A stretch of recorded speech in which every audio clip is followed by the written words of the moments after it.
महाराष्ट्र हैं, उनका स्वागत है। आदरणीय, आप प्रस्तुत हो, अपना उद्बोधन है अर्चना जी।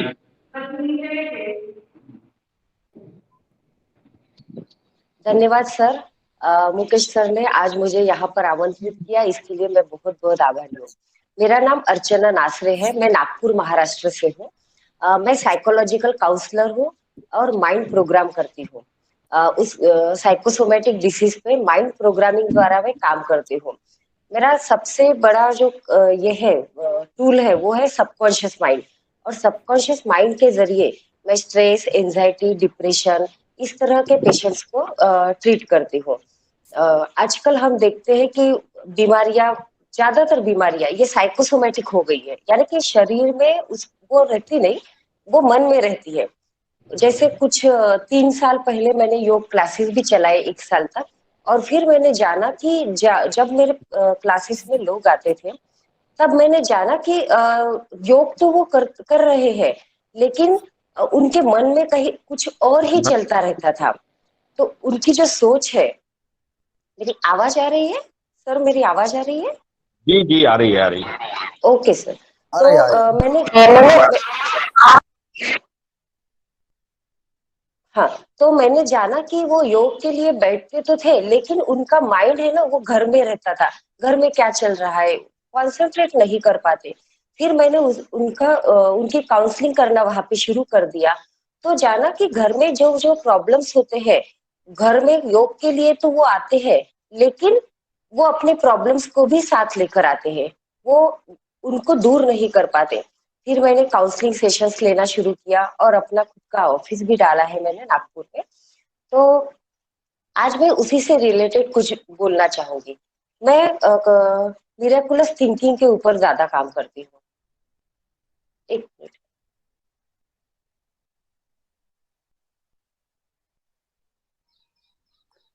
आपकी आवाज नहीं आ रही भाई मुझे। हाँ हाँ, एक से हाँ। तो मैं मिरेकुलस थिंकिंग के ऊपर काम करती हूँ। तो ये थिंकिंग क्या है? जैसा हम सोचते हैं वैसे हम बनते जाते हैं, ये सेंटेंस हमने कई बार सुना है। व्हाट्सएप पे मैसेजेस भी, पॉजिटिव मैसेज का तो आजकल चलन सा हो गया है। लेकिन क्या वो मैसेज पढ़कर हम लोग उसे अपनाते हैं? क्या हमारी सोच को हम ठीक करते हैं? तो इसी सोच का, जैसे कि आज का जो सब्जेक्ट है जैविक आहार, तो मैं आहार के बारे में ही बात करूंगी सोच से। तो हमारी सोच का हमारे लाइफ पर बहुत बड़ा असर होता है।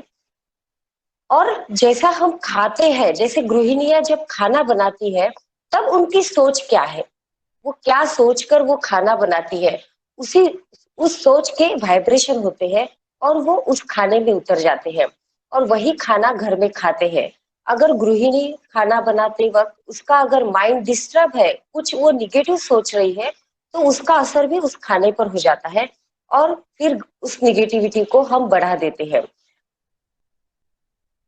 हम जो ये जो हम खाना बनाते हैं और जब खाना भी खाते हैं, खाते वक्त भी हमारी सोच कैसी है, हम क्या सोचकर वो खाते हैं, या हम आजकल तो टीवी के सामने बैठकर ही खाना खा रहे हैं। तो टीवी में क्या देख रहे हैं, कैसी न्यूज देखकर हम वो खाने को खा रहे हैं। क्योंकि हर एक चीज में वाइब्रेशन होते हैं, हर एक चीज में। जैसे हमारी बॉडी है, हमारी बॉडी के अलग वाइब्रेशन है। जो भी चीजें, जैसे ये मोबाइल है, कोई भी चीज, पेड़ है, पौधे हैं, तो उस चीज के वाइब्रेशन होते हैं। और जो उसकी फ्रीक्वेंसी होती है, उसी फ्रीक्वेंसी को हम अपनी ओर अट्रैक्ट भी करते हैं। तो अगर हम न्यूज देखकर वो जो वहां पे चल रहा है, जैसे अभी अभी वो जो युद्ध चल रहा था, बहुत से लोग वो देखते देखते खाना खा रहे थे। हमारी सोच में क्या हो रहा था कि अरे इतना इतना बड़ा नुकसान उनका हो गया, इतना ये हो गया, इतने लोग मर गए। और उसी सोच के साथ हम वो खाने को ग्रहण कर रहे थे। तो उस खाने में कौन सी एनर्जी जा रही थी? बस हमें उसी पर काम करना है, हमारी सोच के ऊपर, क्योंकि सोच का बहुत ज्यादा हिस्सा हमारे ऊपर काम करता है। आजकल हम देखते हैं कि 90% बीमारियां साइकोसोमेटिक है।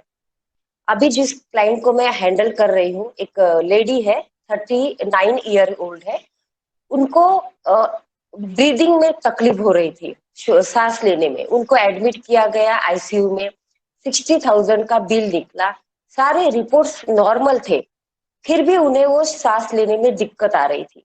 फिर उन्हें साइकेट्रिक के पास जाने के लिए कहा गया, तो मुझे वो पहचानती थी, इसलिए वो मेरे पास आई।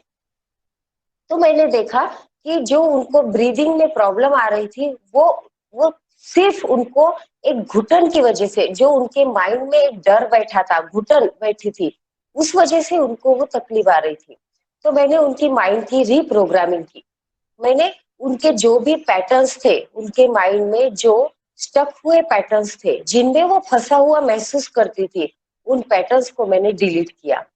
उन पैटर्न्स की फ्रीक्वेंसी को मैंने उनके माइंड से निकाला, और 2 ही दिन में उनको उनकी सांस नॉर्मल आने लगी।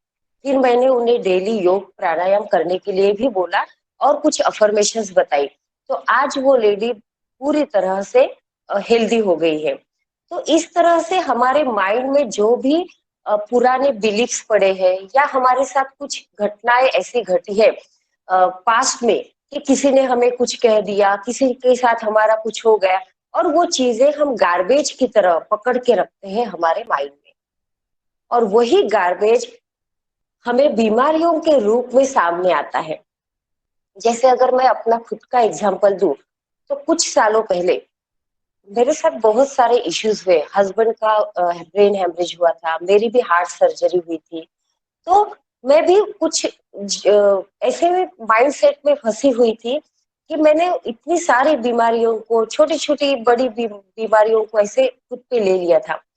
जब मैंने ये सारा कुछ सीखा, योग प्राणायाम पहले सीखा मैंने, फिर मैंने साइकोसोमैटिक डिसीज का पूरा स्टडी किया, तब मैंने जाना कि जो मुझे साइनस का प्रॉब्लम था, जो मुझे मेरा नाक चोकअप का, नोज चोकअप का प्रॉब्लम था, वो सारा कुछ मेरे ही माइंड का खेल था। जो मेरे माइंड में जो स्टक हुआ पड़ा, जो गार्बेज पड़ा था, उसी गार्बेज की वजह से मुझे ये सारे कुछ प्रॉब्लम्स आ रहे थे। जब मैंने अपने माइंड को पूरा क्लीन किया, उस क्लटर को मैंने क्लीन किया, खुद की रीप्रोग्रामिंग की, हेल्दी माइंडसेट की रीप्रोग्रामिंग की, कुछ प्राणायाम्स किए, मेडिटेशन तो मैं करती ही हूँ, बहुत साल हो गए मेडिटेशन करती हूँ। तो तब जाना कि मुझे ये सारे प्रॉब्लम्स अपने आप ही गायब हो गए, और मैं एक हेल्दी लाइफस्टाइल जी भी रही हूँ, और लोगों के लिए वो काम भी कर रही हूँ।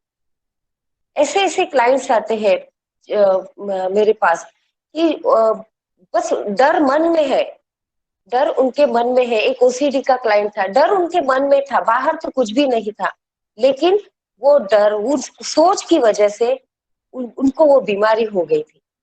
जब माइंड से वो निकाला, शरीर की बीमारी अपने आप चली गई। उसी तरह से खाना बहुत ज्यादा इम्पोर्टेंट है।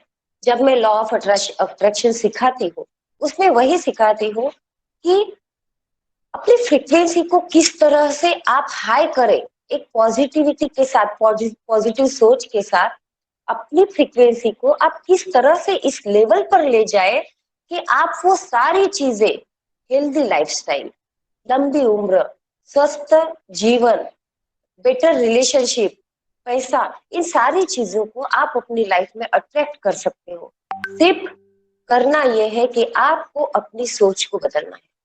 जब तक आप अपनी सोच को नहीं बदलेंगे, तब तक हमारे जीवन में शारीरिक, मानसिक, आध्यात्मिक और स्पिरिचुअल लेवल पर ग्रोथ नहीं हो सकती। योग प्राणायाम भी ये काम करता है, लेकिन अगर उसके साथ साथ एक माइंड की रीप्रोग्रामिंग की जाए स्वस्थता के लिए, जैसे मैं अपनी सेशंस में पास्ट लाइफ को डिलीट करना, पास्ट की जो पेनफुल मेमोरीज है उसे कैसे डिलीट किया जाए, प्रेजेंट के इशू को कैसे हैंडल किया जाए, फ्यूचर को कैसे बेटर बनाया जाए, इन सारे चीजों की प्रोग्रामिंग करती हूँ। एडिक्शन, एडिक्शन भी एक ऐसा है कि मतलब वो जो पी रहे हैं, हमारे शरीर को पानी की जरूरत है, लेकिन एडिक्शन में लोग ड्रिंक करना शुरू कर देते हैं। अभी अभी मैंने एक केस हैंडल किया, 3 दिन में उनका जो अल्कोहल का एडिक्शन था वो छूट गया। जब मैंने उनका काउंसलिंग किया, तब मैंने जाना कि उनकी सोच में क्या था कि सब लोग मुझे परेशान करते हैं, सब लोग मुझे ऐसा बोलते हैं, और उस वजह से उन्हें वो एडिक्शन लगा था। जब मैंने उन्हें समझाया कि सोच आपकी है, वो आपके बारे में क्यों ऐसा सोचते हैं, क्योंकि आपने अपनी सोच को उस तरह से किया है कि मैं वर्दी नहीं हूँ, मैं किसी के लायक नहीं हूँ, अगर वो खुद ही उस सोच को लेते हैं कि मैं ऐसा हूँ, तो लोग कैसे उन पर ट्रस्ट करेंगे। अपनी फ्रीक्वेंसी को अपनी सोच से, मेडिटेशन से, योग प्राणायाम से जब हम अपनी फ्रीक्वेंसी को हाई करते हैं, अपना ऑरा हम पॉजिटिव करते हैं, तब हमारे साथ जो लोग जुड़ते हैं वो भी हमें उसी तरह के मिलते हैं। अब मुकेश जी और मैं कभी मिले नहीं, कभी बात भी नहीं की, लेकिन अचानक से उनका मुझे मैसेज आ गया, क्योंकि ये फ्रीक्वेंसी ट्यूनिंग है। मेरी भी फ्रीक्वेंसी मेडिटेशन की है, योग की है, पॉजिटिव थिंकिंग की है। मुकेश जी भी वही उसी थिंकिंग के है। यूनिवर्स में वो फ्रीक्वेंसी मैच हो गई और बिना हम पहचाने एक दूसरे को उस ट्यून के साथ हम मैच हो गए। और ऐसे लगा भी नहीं कि हम पहली बार उनसे चैट कर रहे हैं, उनसे बात कर रहे हैं, और मैंने हाँ बोल दिया। यानी कि मैंने अपनी फ्रीक्वेंसी अगर हाई नहीं की होती या मुकेश जी की फ्रीक्वेंसी अगर हाई नहीं होती, तो उस तरह के मैचिंग वाले लोग एक आपस में नहीं मिलते।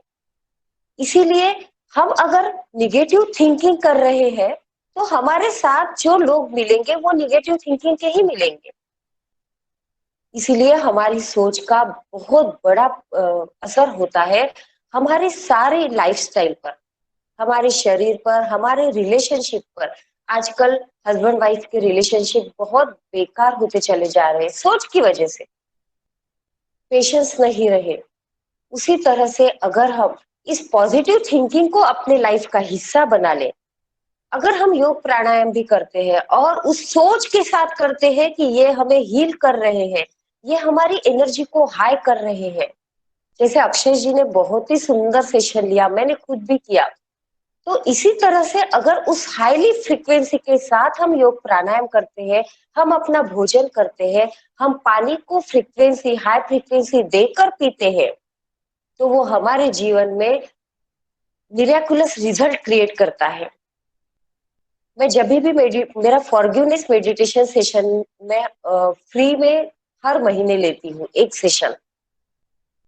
मेरी तरफ से वो मैं अपना एक योगदान में देती हूँ जितने भी लोग जुड़े उनके लिए। मैं उसमें वही एक पानी का ग्लास लेने के लिए बिठाती हूँ, और जब मेडिटेशन में फ्रीक्वेंसी हाई होती है उस ग्लास को पकड़ने के लिए बोलती हूँ, और फिर वो पानी एक पॉजिटिव अफर्मेशन के साथ पीने के लिए बोलती हूँ कि ये जो चमत्कारी पानी है, ये हमें हमारी बॉडी की सारी निगेटिव एनर्जी फेंक देगा बाहर और हमें पॉजिटिव कर देगा। तो हम देखते हैं कि थोड़े ही टाइम में उन्हें यूरिन जाना पड़ता है, टॉयलेट में जाना पड़ता है, क्योंकि इतना पावर उस पानी में होता है। हमारे खाने में जब हम खाना खाते हैं, उसे हम जैविक कैसे बनाएं, उसे हम पॉजिटिव एनर्जी से हाई कैसे बनाएं, उस खाने को हम सामने लेते हैं, उस परमात्मा का नाम लेते हैं। और जब हम और सबसे ज्यादा अगर एनर्जी हम बाहर फेंकते हैं तो वो हमारी आंखों के जरिए। तो इसीलिए जब किसी भी चीज पर हम अपनी आंखें डालते हैं पॉजिटिव थिंकिंग के साथ, तो उस खाने को अगर हम ब्लेस करते हैं कि थैंक यू, इस खाने की वजह से मैं हेल्दी हो रहा हूँ, तो उसमें जो फ्रीक्वेंसी आती है पॉजिटिव एनर्जी की, और फिर हम जो ग्रहण करते हैं, तो वो हमें बहुत अच्छा रिजल्ट देता है। और अगर हम स्टडी करते हैं तो हम देखते हैं कि ज्यादातर बीमारियां पेट से ही होती है, खाने से ही होती है। कहते हैं कि किसी के दिल का रास्ता भी पेट से होकर जाता है, और बीमारियां भी पेट से ही होकर निकलती। क्या डाल रहे हैं हम अंदर, हमारे पेट में क्या डाल रहे हैं और किस सोच के साथ डाल रहे हैं, बहुत ज्यादा इम्पोर्टेंट है। तो हम अपनी सोच को पॉजिटिव करें, हम अपने खाने को, हम अपने पानी को अगर हम एनर्जाइज करके ले, तो वो हमारे लिए बहुत अमृत का काम करता है। और ये एक ऐसा अमृत है जिससे हम अपनी सारी बीमारियां तो दूर कर ही सकते हैं, स्वस्थ जीवन भी जी सकते हैं, और हमारे रिलेशनशिप भी अच्छी कर सकते हैं। जब हम ये सारा कुछ करते हैं तो पैसा तो अपने आप ही हमारे पास आ जाता है, क्योंकि हम हमारा जो थिंकिंग है वो इतना पॉजिटिव हो जाता है, और उसमें जब लोगों की भलाई करना ये जब शामिल हो जाता है, तो यूनिवर्स हमें खुद ब खुद ब्लेस करता है, सारी चीजें अपने आप दे देता है। लॉ ऑफ अट्रैक्शन में वही हम सिखाते हैं कि आप ब्लेस करो, थैंक यू की शिक्षा, थैंक यू में बहुत, ग्रेटिट्यूड में बहुत अच्छा पावर है। हर दिन उठते बराबर अगर हम ग्रेटिट्यूड फील करते हैं कि आज का दिन मुझे मिला, ब्लेस, थैंक यू यूनिवर्स कि मुझे आज का इतना सुनहरा दिन मिला। कि कुछ लोग तो ऐसे हैं जो रात को सोते हैं तो जगते ही नहीं है, तो हमें आज का दिन मिला इसके लिए थैंक यू। हम जो खाना खा रहे हैं, कुछ लोग ऐसे हैं जैसे अभी नागपुर में बेसा में 80 झोपड़ियां जलकर खाक हो गई। उनके पास खाने के लिए कुछ नहीं है, उनके पास पहनने के लिए कपड़े नहीं है, घर नहीं, उनके बर्तन पूरे चले गए। तो मतलब ऐसे ऐसे लोग हैं कि उनको खाने को नहीं मिल रहा, और अगर हमें खाना मिल रहा है तो उन्हें क्यों ना हम ब्लेस करके खाए कि thank you universe, thank you God कि हमें खाने के लिए भोजन मिल रहा है, पीने के लिए स्वच्छ पानी मिल रहा है, और ये पानी, ये खाना हमें हेल्दी बना रहा है। अगर हम इस सोच के साथ उस भोजन को खाते हैं, उस पानी को पीते हैं, तो हमारी लाइफ में जो चेंजेस आते हैं, हमारी स्किन में चेंजेस आते हैं। 21 डेज में अगर ये प्रोसेस हम करते हैं, आप योग प्राणायाम करते वक्त भी अगर एक गिलास पानी लाकर वहां पर रख देते हैं योग प्राणायाम करते वक्त, और जब मेडिटेशन करते हैं योग प्राणायाम के बाद जो ध्यान साधना करते हैं, उस वक्त भी अगर उस पानी को आप एक हाथ रखकर हील करते, एनर्जाइज करते हैं कि इस पानी को इस मेडिटेशन के योग साधना से के बाद में इस पानी को जब मैं पीऊंगा, तब मेरी स्किन में ग्लो आ जाएगा, तब मेरा पेट ठीक हो जाएगा, तब मैं हेल्दी हो जाऊंगा। तो 21 डेज के बाद अगर आप देखेंगे तो रियली आप पे वो चेंजेस आना शुरू हो जाएगा, आपकी स्किन अपने आप ग्लो करना शुरू हो जाएगी। फिर इस थिंकिंग के साथ अगर आप करते हैं, पॉजिटिव थिंकिंग आप करते हैं, अपनी मिरेकुलस थिंकिंग आप करते हैं, तो आपको जीवन में रिश्ते अच्छे होना, आपकी स्वस्थ शरीर होना, सारी चीजें आपको मिल जाएंगी और अपना जीवन खुशहाल हो जाएगा। मुझे लगता है सेशन 15 मिनट मुझे दिए गए थे, तो मैं इतना बता पाई आप लोगों को।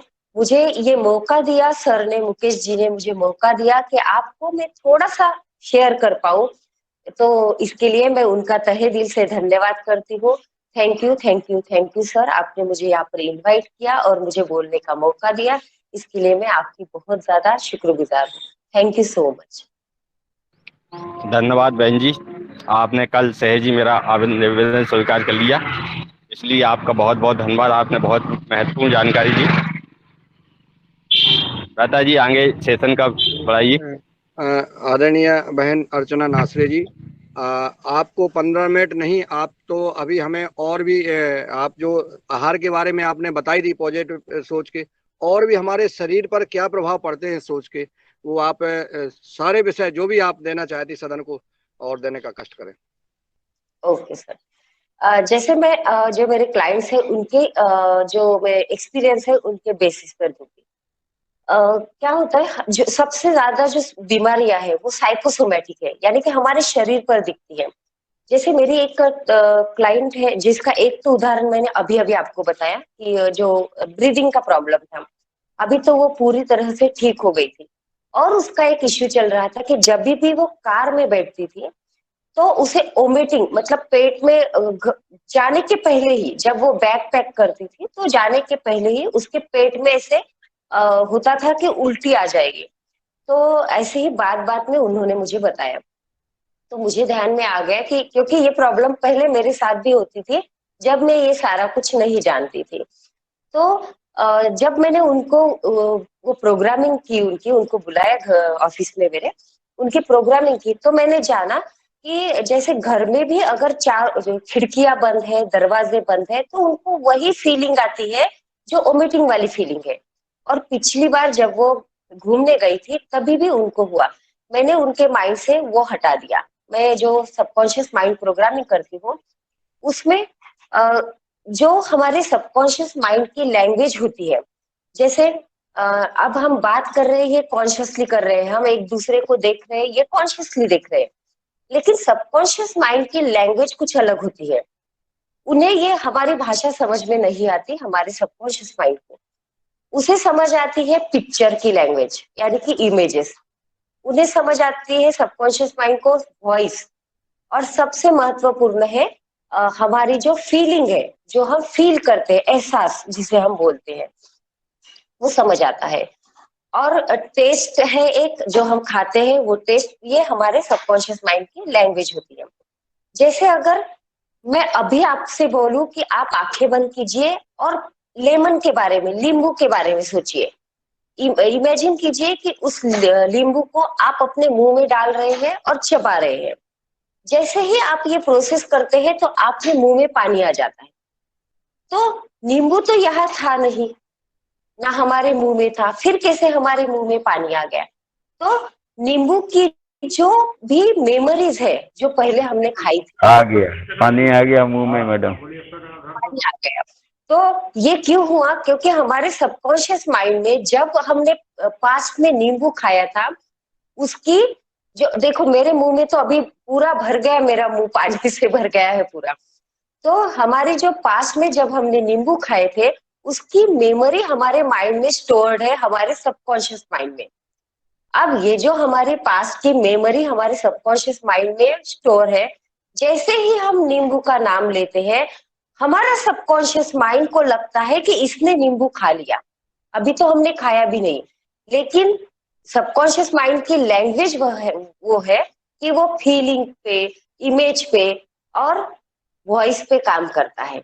और झट से वो क्या किया, उस सबकॉन्शियस माइंड ने उस नींबू को खाने के बाद जो रिएक्शन हमारी बॉडी में होना चाहिए कि हमारे माइंड से वो केमिकल्स निकलना शुरू हो गए, वो सलाइवा निकलना शुरू हो गया और हमारे मुंह में पानी आ गया।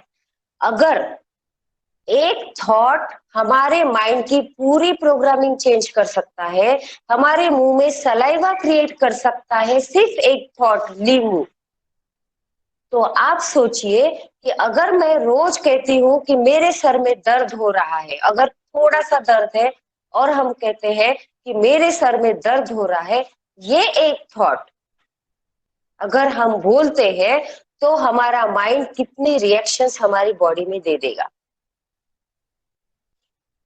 हमें पता ही नहीं होता कि हम क्या सोच रहे हैं। अगर हमें ये पता हो जाए कि हमारी सोच का हमारी बॉडी पर वो फर्क असर होता है, तो हम अगर पॉजिटिव सोच अगर हम रखें तो कितना फायदा होगा। मैं अपना खुद का एक एक्सपीरियंस शेयर करना चाहूंगी। मेरी 2016 में हार्ट सर्जरी हुई। हार्ट सर्जरी मतलब ब्लॉकेजेस नहीं थे, मेरी एएसडी हुई है, हार्ट में होल था। अभी क्या हुआ कि बचपन में डॉक्टर का कहना था कि थोड़ा सा रहा होगा, लेकिन मुझे वो पता ही नहीं था कभी भी। तो मेरे 2 बच्चे हुए मुझे, और फिर 2013 में मेरे हस्बैंड का ब्रेन हेमरेज हुआ। तो उसका मुझे बहुत गहरा असर मेरे माइंड पे हुआ था। मतलब जैसे तब तक मैं हाउसवाइफ थी, क्योंकि मेरे हस्बैंड को जॉब करना वगैरह पसंद नहीं था। वैसे मैं एमए बीएड गोल्ड मेडलिस्ट हूँ अमरावती यूनिवर्सिटी से। उसके बावजूद भी मैं मतलब हाउसवाइफ करके 13-14 साल थी, क्योंकि हस्बैंड का बड़ा बिजनेस था। तो जैसे उनका ब्रेन हेमरेज हुआ तो मुझे इतना बड़ा शॉक लगा कि मैं कैसे कर पाऊंगी, क्योंकि उनके बचने की भी कोई उम्मीद नहीं थी। बहुत निगेटिव हो गई थी उस वक्त में। बच्चों को कैसे संभालूंगी, इतना बड़ा बिजनेस, बहुत कुछ हुआ था उस वक्त। तो वो इमोशनल अटैक की वजह से जो मेरे हार्ट का होल था वो 33 mm तक बढ़ गया था। और मुझे डॉक्टर ने मतलब 3 साल के बाद, उनकी सर्जरी के 3 साल बाद यानी 2016 में मेरी हार्ट सर्जरी हुई। उससे पहले 1 साल मैं ब्रह्म कुमारी से जुड़ी थी, योग प्राणायाम से जुड़ी थी। तो मैंने अपनी थिंकिंग बहुत पॉजिटिव कर ली थी, तो मैं सब कुछ हैंडल अच्छे से कर रही थी। मेरी जब सर्जरी हुई तब मुझे एहसास हुआ कि अगर आज मैं यहाँ पर मेरी डेथ हो जाती है तो मेरी लाइफ तो वैसे भी वेस्ट हो गई। मैंने क्या किया, ना लोगों के लिए कुछ किया, ना खुद के लिए कुछ किया। और उसी दिन मैंने अपने माइंड में एक बीज डाल दिया कि आज से मुझे ऐसा कुछ करना है कि मेरी तो लाइफ अच्छी हो ही जाए, लेकिन मैं लोगों की लाइफ को कंट्रीब्यूट करूं। ये एक बीज मैंने अपने माइंड में उसी ऑपरेशन थिएटर में डाल दिया। और इतनी पॉजिटिव थिंकिंग के साथ मैं उस हॉस्पिटल में एडमिट हुई।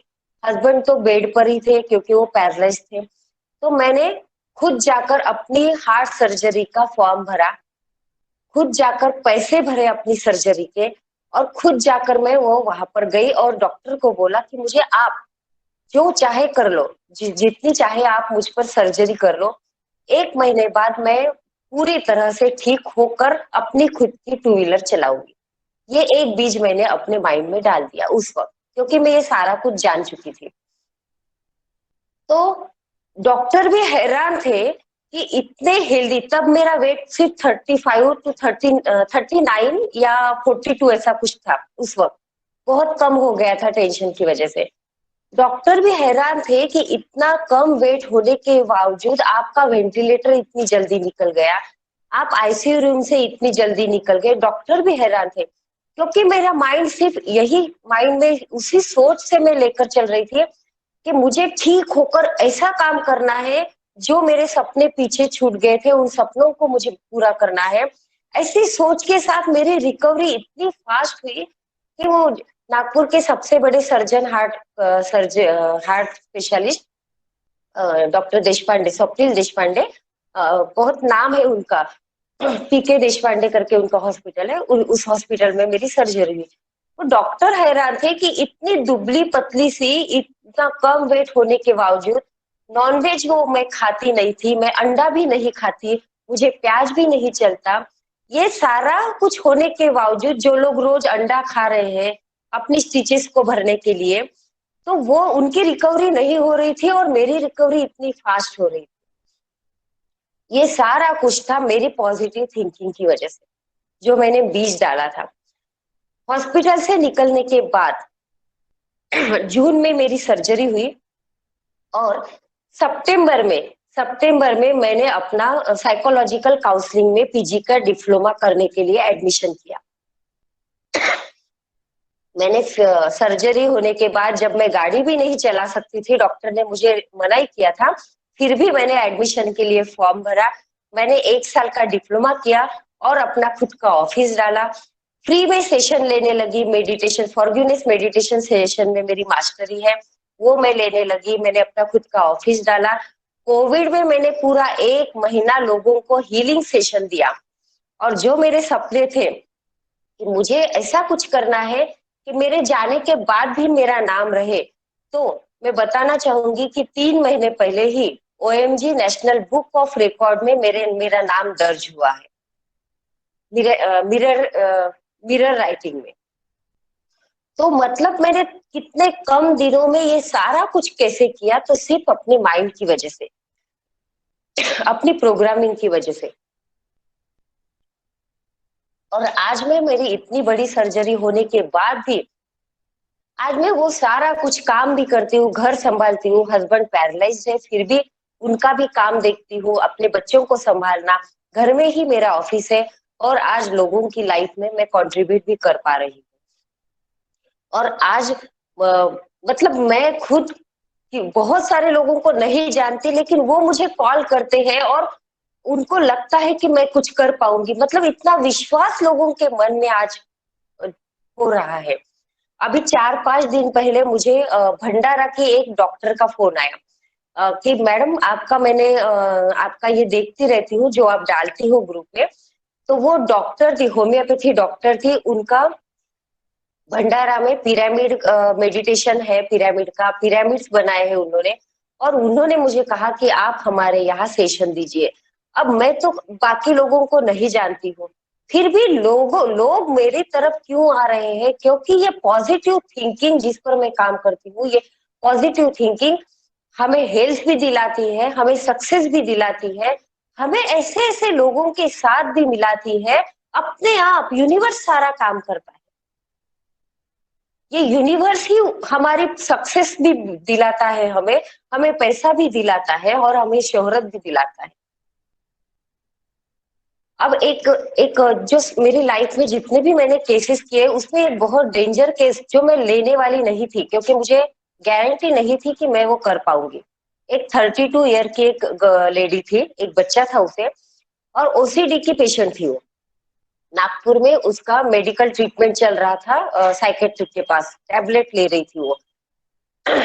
इतनी डेंजर कंडीशन में वो थी कि वो जहाँ मतलब एक बंद रूम में रहती थी, उसे जरा सा प्रकाश, जरा सा ये उजेला उजाला भी दिखा तो वो डर जाती थी। उसे सिर्फ और सिर्फ देख के विचार उसके मन में आते थे। अगर वो पेड़ को भी देखती थी तो उसे पूरा वो पेड़ पे देख के लोग दिखते थे। इतना बड़ा उसका इश्यू था। मैंने उस केस को लेने के लिए नहीं बोल दिया था क्योंकि मुझे भी भरोसा नहीं था कि मैं वो कर पाऊंगी। लेकिन फिर हमारे जो सर है उनसे बात की और मैंने वो ले लिया। 20 डेज में, सिर्फ 20 डेज में उसकी मैंने माइंड प्रोग्रामिंग की, उसके माइंड से वो सारा गार्बेज हटाया और उसमें एक पॉजिटिव थिंकिंग डाल दी, उसकी मैंने रीप्रोग्रामिंग कर दी। और आज वो लेडी, 32 ईयर लेडी, आज एमपीएससी के क्लासेस सीख रही है और उसका एम है कि मैं इसे अच्छे मार्क्स से क्रैक करूं। इतना बदलाव, मैं खुद आश्चर्य में रह गई कि ऐसा कैसे मैं कर पाई, क्योंकि मुझे भी भरोसा नहीं था कि इतना बड़ा जो इश्यू चल रहा है, जो मेडिसिन पे है, आज उसकी मेडिसिन भी छूट गई है।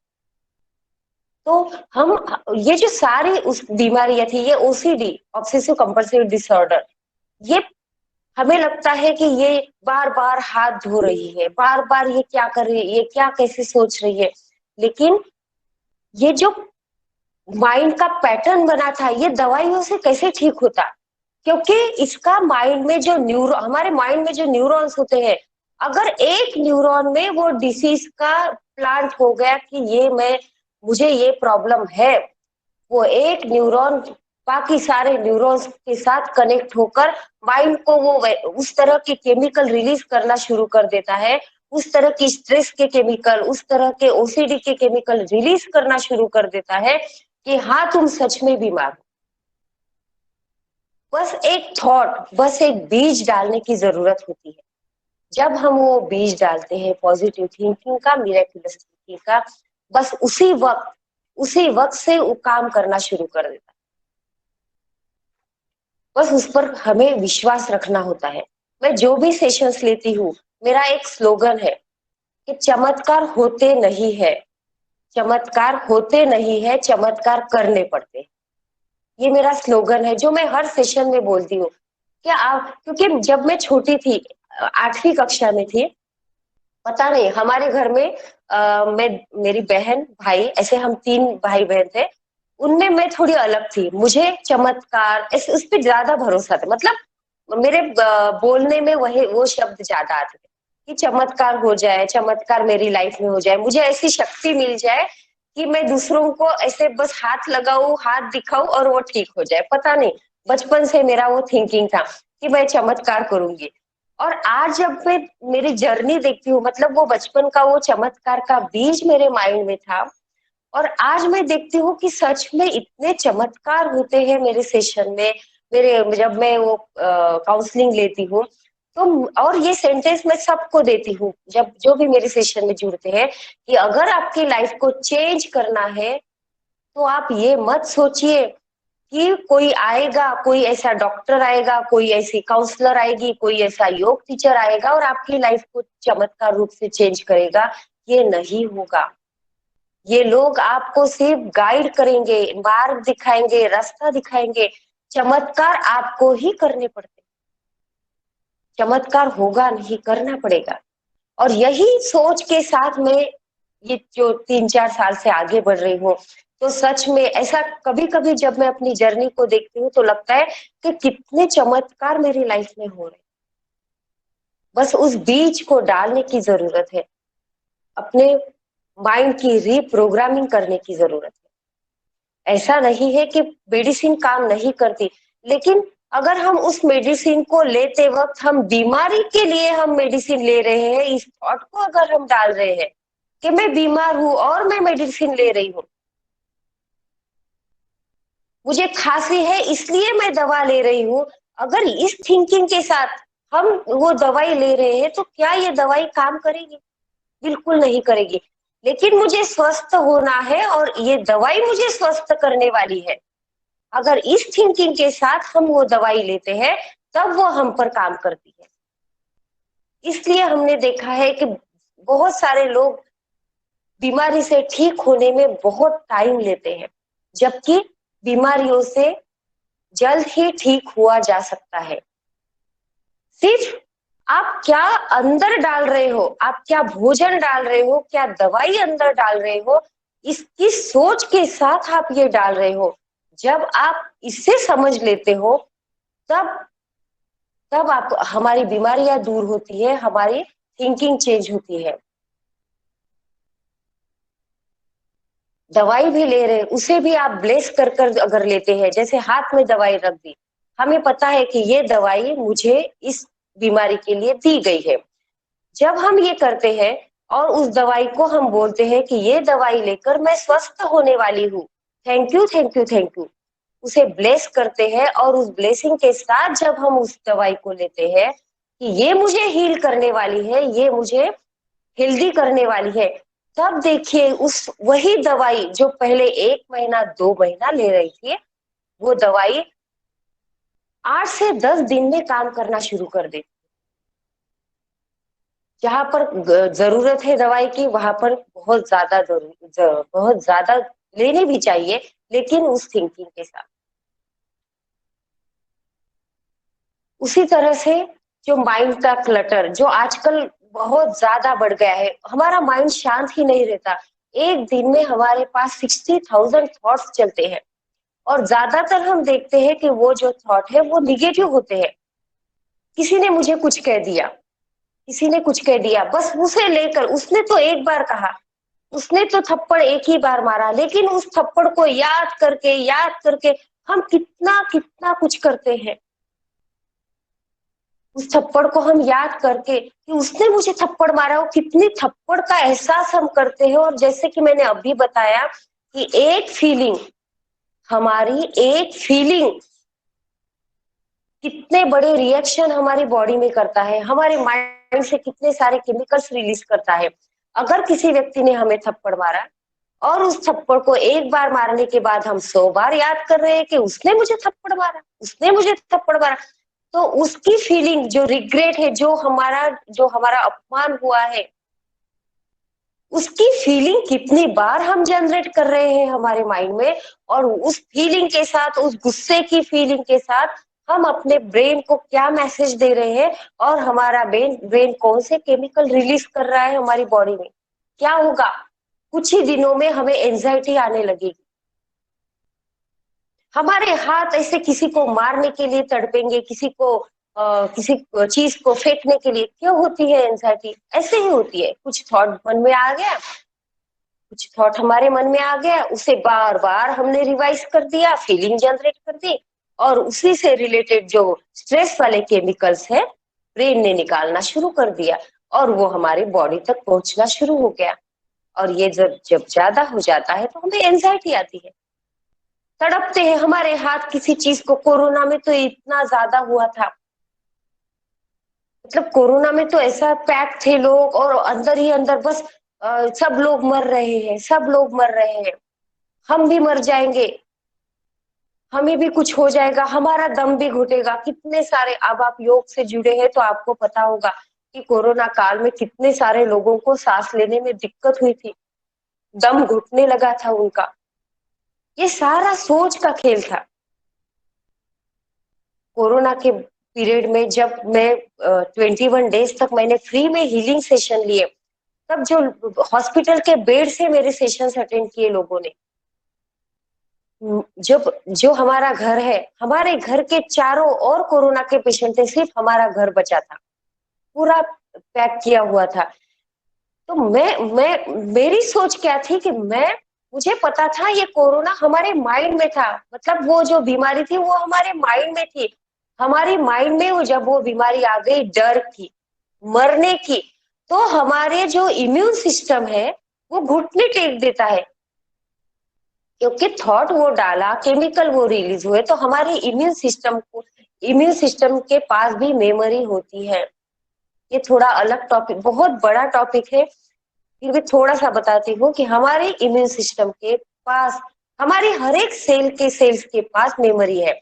तो जब हमारे इम्यून सिस्टम में मेमोरी है और हम उस पर डाल रहे हैं कि हम मरने वाले हैं, सारे लोग मर रहे हैं कोरोना से, हमें भी कोरोना हो जाएगा, हमारा भी दम घुटेगा, तो हमारा इम्यून सिस्टम घुटने टेक देता है, कि सरेंडर कर देता है कि जाने दो, अब तो कुछ होने वाला नहीं है। और फिर जब हमारा इम्यून सिस्टम सरेंडर कर देगा तो बीमारियां तो हम पर अटैक करने वाली है, क्योंकि इम्यून सिस्टम स्ट्रांग है तो बीमारी नहीं आएगी। अगर वो वीक हो गया तो बीमारी आएगी। और वो वीक किया किसने है? वो वीक किया है हमारी थिंकिंग ने। हमारी जो निगेटिव थिंकिंग हमने डाली है, वो जो निगेटिव थिंकिंग का बीज हमने डाला है, फल तो आने ही है निगेटिव फल। मैं जब मिरेकुलस थिंकिंग का सेशन लेती हूँ तो उसमें वही बोलती हूँ, आप क्या बीज बो रहे हो। अगर आप बबुल का बो रहे हो तो उस वही पेड़ उगेगा, और आम का बीज बो रहे हो तो वही आएगा। हमें क्या हमारे माइंड में डालना है। बीमारियां हमने ही क्रिएट की हुई होती है, और हम ही उसे ठीक भी कर सकते हैं। बस इसी तरह से पॉजिटिव थिंकिंग करते रहिए, और हम अपनी लाइफ को बेहतर करते रहिए, अपने रिलेशनशिप को। एक लास्ट में एक रिलेशनशिप का एक, क्योंकि ये बहुत इश्यू चल रहे हैं, मेरे पास डिवोर्स के इतने केस आ रहे हैं, और इतनी जल्दी वो हील हो जाते हैं। हम अपेक्षाएं करते हैं अपने पार्टनर से कि वो ऐसा हो जाए जैसा मुझे चाहिए, वो उस तरह से बिहेव करे जैसा मुझे चाहिए। बस उस एक्सपेक्टेशन को आप छोड़ दीजिए, क्योंकि वो पर्सन अलग है, हम अलग है। अगर मैं कहूँ कि मेरे जैसे मेरे हस्बैंड स्पिरिचुअल हो जाए, वो नहीं होने वाला।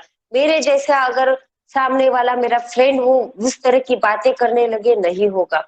अगर मुझे इस चीज में इंटरेस्ट है, उसे भी आ जाए, नहीं होगा।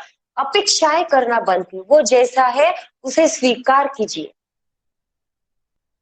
जब हम दूसरे लोगों को, जैसे अगर मैं इस तरह की बातें कर रही हूँ और आप में से कुछ लोगों को पसंद नहीं आ रही, नहीं आएगी, क्योंकि अगर आपकी थिंकिंग पैटर्न अलग है, मेरा थिंकिंग पैटर्न अलग है, तो नहीं आएगी। लेकिन मैं जो हूँ वो मेरी जगह ठीक हूँ, आप जो है आपकी जगह ठीक है। हस्बैंड वाइफ में जो होता है प्रॉब्लम्स आ रहे हैं, वो इसी वजह से कि वो मेरे जैसे क्यों नहीं है, उसका मुझे ये पसंद नहीं, इसका मुझे ये, उसकी बात करने का तरीका पसंद नहीं है। अभी संडे को एक काउंसलिंग सेशन है, हस्बैंड वाइफ के बीच में सब कुछ अच्छा है, मतलब घर में फाइनेंशियल कंडीशन ठीक है, सब ठीक है, लेकिन इतना प्रॉब्लम दोनों के बीच में कि वो जो पर्सन है, मेरे हस्बैंड के फ्रेंड ही है, वो कह रहे हैं कि मुझे घर छोड़कर जाने की इच्छा हो रही है। उनका अभी संडे को सेशन है। मतलब सब कुछ है आपके पास, आपका बिजनेस अच्छा है, आपके पास पैसा है, घर है, बच्चे हैं, फिर भी क्यों ऐसे रिलेशनशिप में आपके प्रॉब्लम्स आ रहे हैं? क्योंकि आप अपेक्षाएं करते हैं कि दूसरे की बीवी को देख रहे, वो कितनी फ्रीली है, कितने अच्छे से बात करती है, मेरी क्यों नहीं। आपने वो एक एड सुना होगा, उसकी साड़ी मेरे साड़ी से सफेद कैसे। तो उसी तरह उसकी बीवी इतनी फ्रीली बात करती है, मेरी क्यों नहीं। जब हम इस तरह की अपेक्षाएं करने लगते हैं, तब वहां पर रिलेशनशिप में प्रॉब्लम्स आना शुरू हो जाते हैं। बस वो सोच को आप हटा दीजिए, वो जैसी है वो मेरी बीवी है, वो जैसा है मेरा हस्बैंड है, वो जैसा है मेरे बच्चे हैं। एक्सेप्ट कीजिए और फिर देखिए जादू। जब हम उन्हें एक्सेप्ट करते हैं, उस फीलिंग के साथ हम जीते हैं, उस फीलिंग को, उन्हें एक्सेप्ट करने की फीलिंग से उन्हें प्यार करते हैं, तब वो हमारे साथ बॉन्डिंग बनना शुरू हो जाता है। अब कल की ही एक बात, मुंबई की एक डेंटिस्ट डॉक्टर, मेरा एक मैं रोज सुबह जब मैसेज डालती हूँ पॉजिटिव मैसेज, वो रोज पढ़ती होगी, तो उन्होंने कल मुझे कॉल किया, बहुत स्ट्रेस में थी। डेंटिस्ट थी वो, 24 साल का उनका लड़का। उन्होंने मुझे बताया कि उन्होंने मेडिकल की पढ़ाई की, मेडिकल BAMS शायद कि 24 ईयर का पढ़ाई, मतलब उसका ग्रेजुएशन हो गया वो मेडिकल का। अब बोल रहा है कि मुझे डॉक्टर नहीं बनना है। अब उसका माइंड ऐसा चल रहा है, इतना डिस्टर्ब करके रखा है, और वो सारा ब्लेम अपनी मदर को, यानी कि उस डॉक्टर को दे रहा है, डेंटिस्ट को। अब वो इतनी परेशान थी कि उन्होंने मुझे कॉल किया, मैम आपकी अपॉइंटमेंट चाहिए, मुझे ये समझ में नहीं आ रहा है कि मैं अपने बच्चे के साथ किस तरह से बिहेव करूं कि उसे लगे कि मैं उसके साथ हूं। मैंने उन्हें सिर्फ, मुझे कल टाइम नहीं था और आज से मेरा ट्रेनिंग सेशन चल रहा है तो मुझे आज भी टाइम नहीं है, तो मैंने उन्हें एक छोटा सा एक्सरसाइज करने के लिए दिया और 3 दिन बाद उन्हें कॉल करने के लिए बोला। उनको मैंने सिर्फ ये बात बताई, आज आप दिन भर एक पेज के ऊपर आपके बेटे की अच्छाइयां लिखिए कि आपके बेटे में क्या अच्छा है, जो भी है, छोटी बड़ी चीज। आपके बच्चे ने आप और आपके साथ जो भी बेस्ट मोमेंट थे वो लिखने के लिए बोला, और हर एक सेंटेंस के नीचे thank you thank you thank you 3 bar thank you लिखने के लिए उनको मैंने एक एक्सरसाइज बताया। 10 से 20 एक्सरसाइज सेंटेंस लिखने के लिए बोल दिया। और जब आप रात को सोते हो तब आप कोई भी ऐसा इमेज, कोई भी ऐसी मेमोरी याद करो जब आप दोनों, आप एक दूसरे के साथ कंफर्ट थे, और उस मेमोरी को बोलते बोलते आप सो जाओ। और जब आप सुबह उठो, जब आप उठते बराबर बेड पर ही आप उसी मेमोरी को रिवाइज करो। ऐसी एक छोटी सी टेक्निक मैंने उन्हें बता दी और 3 दिन बाद का अपॉइंटमेंट दे दिया। अब इससे क्या होगा कि वो दिन भर अपने बच्चे के अच्छे गुण को रिवाइज करती रहेगी। अब क्या था पहले कि वो, मेरा बेटा मेरी सुनता नहीं, मेरा बेटा को ये इतना पढ़ाया, ये नहीं कर रहा, वो नहीं, पूरा उसके प्रति उसकी बुराइयां, उसके जो निगेटिव पॉइंट्स है उसी के ऊपर वो रिवाइज कर रही थी। तो उसका जो ब्रेन है वो वैसे ही प्रोग्राम होता जा रहा था निगेटिव पैटर्न में। अब अगर उसका ब्रेन निगेटिव पैटर्न क्रिएट कर रहा है, उसके माइंड में स्ट्रेस के केमिकल रिलीज हो गए, उसे स्ट्रेस आ रहा है, इतनी स्ट्रेस में थी कि उसकी जो आवाज है वो कांप रही थी। अब अगर उसकी ये कंडीशन है तो वो अपने शरीर से किस तरह की वाइब्रेशन अपने बच्चे के लिए भेज रही कि तुम ऐसे हो, तुम ऐसे हो, ब्लेमिंग, तुम ऐसे हो, तुम ऐसे हो। मतलब हमारे शब्द कम काम करते हैं, उससे ज्यादा हमारी फ्रिक्वेंसी काम करती है। और वो कौन सी फ्रिक्वेंसी रिलीज कर रही थी कि तुम ऐसे हो, तुम ऐसे हो, तुम ऐसे। तो वो बच्चा अपनी माँ के साथ प्यार से कैसे बात करेगा।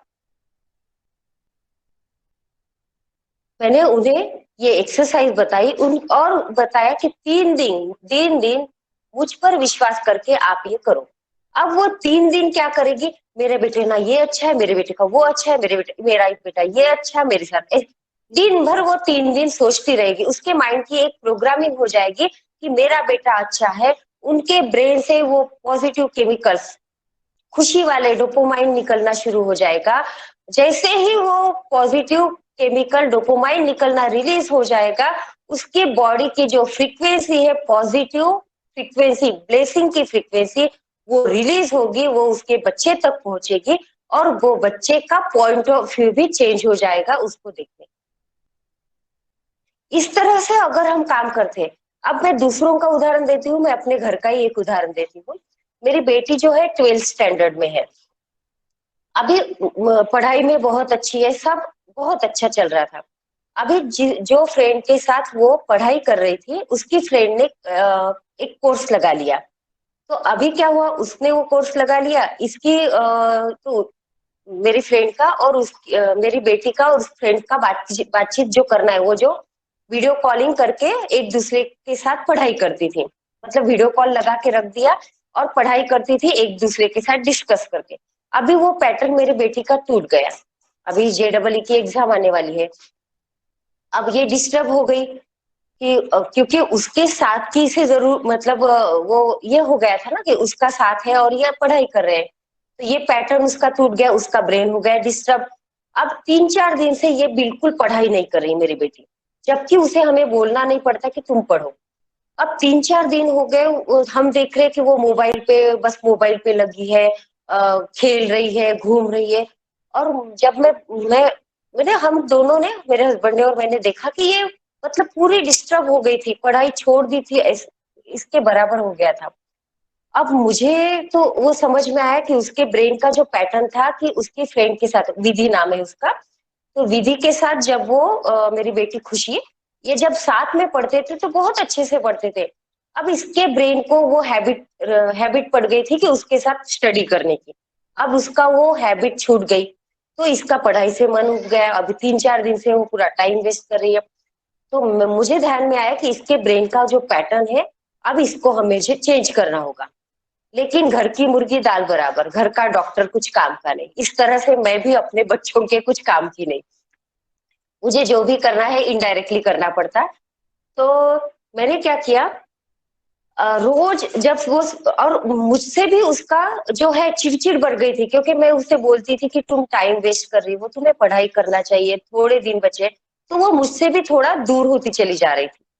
मुझे ध्यान में आया, मैंने क्या किया, जब भी सुबह वो उठती है, अभी जैसे आज मैं जब नीचे जाऊंगी, मेरी बेटी उठेगी, मैं उसके पास जाती हूँ, उसके कान के पास जाकर, उठी हुई रहती है, जैसे उठी हुई रहती है तो हमारा सबकॉन्शियस माइंड जागृत अवस्था में रहता है।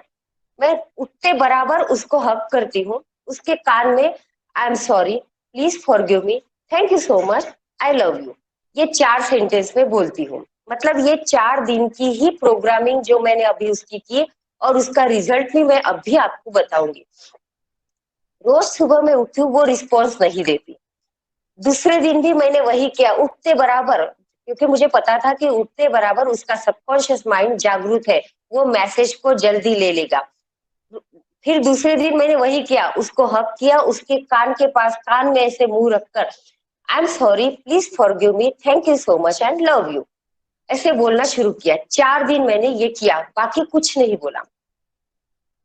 कल की बात बताती हूँ, कल क्या हुआ, मैंने मैंने अब मैंने जान लिया था कि 3 दिन में प्रोग्रामिंग हो जाती है।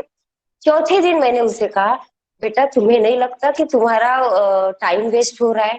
विधि अगर क्लासेस ज्वाइन कर रही है तो तुम भी करो, अगर तुम्हारी इच्छा है तो हम तुम्हें पैसे देने के लिए तैयार है। अगर तुम्हें नहीं करना है तो कुछ तो ऐसा करो कि तुम्हें अपनी पढ़ाई के ऊपर फोकस करना होगा। मुझे बहुत दर्द होता है कि मेरी जो लड़की इतना पढ़ाई करती है, वो अब अपना टाइम वेस्ट कर रही है। अगर तुम मेरी जगह होती तो, और तुम्हारी जगह अगर तुम्हारी बच्ची होती तो तुम्हें कैसे लगता? बस इतना बोल के मैंने छोड़ दिया। उसके 10 मिनट बाद वो मेरे पास आई, mummy sorry, please forgive me. अपने आप उसने मुझे बोला, mummy sorry, please forgive me, thank you so much and love you. इतना बड़ा मिरेकल मैंने 4 दिन में अपने ही घर में देखा। मतलब जो काम हम डायरेक्ट नहीं कर सकते हैं, वो काम हमें सबकॉन्शियसली इनडायरेक्टली भी कर सकते हैं। बस वो टाइम हमें पता होना चाहिए कि सुबह उठते बराबर, जैसे ही बच्चे बेड से उठते हैं, बस उनके पास जाकर उन्हें वो प्यार भरा फीलिंग देकर, क्योंकि वो सबकॉन्शियस माइंड की लैंग्वेज है, उनके कान में बस आई लव यू बोलना होता है। मेरा बेटा 21 साल का बेटा है मेरा, मैं भी उसको भी जब उठता है, बिल्कुल मुझे पता होता है वो टाइम सबसे बेस्ट है, मैं उठते बराबर यस आई लव यू ऐसा बोल देते, तो क्या होता है उनका सबकॉन्शियस माइंड वो लेने लगता है वो सारी बातें। तो अगर रिलेशनशिप में कुछ अच्छा करना हो, एक सुबह का जो बेस्ट टाइम होता है, उस टाइम का सबसे बड़ा हमें यूज करना होता है। उस टाइम में जो भी हम बच्चों को बोलेंगे, कुछ कुछ पेरेंट्स सुबह बच्चों को उठाते हैं, उठता ही नहीं, तुम तो ऐसे ही हो, तुम तो बिल्कुल नालायक हो, तुम तो उठते हैं, तुम्हें तो ऐसा ही होता है, हर बार मुझे उठाना पड़ता है। सुबह सुबह बच्चे उठ रहे हैं और हम बच्चों को क्या फीडिंग दे रहे हैं, उनके सबकॉन्शियस माइंड में हम क्या डाल रहे हैं कि तू तो बिल्कुल ऐसा ही है। मैंने मेरे जो रिलेटिव्स है उनके घर में देखा ना, इतना बुरा लग रहा था जब उन्हें उठाते हैं ना, बस वही सेंटेंस, तुम्हें तो 10 बार उठाना पड़ता है, और उस ये बार बार बोल के सच में उसे 10 बार ही उठाना पड़ता है। धन्यवाद आदरणीय बहन अर्चना जी, आज आपने इतना महत्वपूर्ण सेशन लिया है। मैं बार बार जो है आपको धन्यवाद देता हूं, और बिना समय गंवाए मैं मुकेश भाई जी को धन्यवाद देता हूं कि आज आपने बहन अर्चना जी को जोड़ा, और सदन ने सुना, और सदन के पास बहुत सारे क्वेश्चन होंगे, परंतु समय 8 बजने वाला है, और मैं चाहूंगा कि सभी का नेतृत्व करते हुए हमारे पतंजलि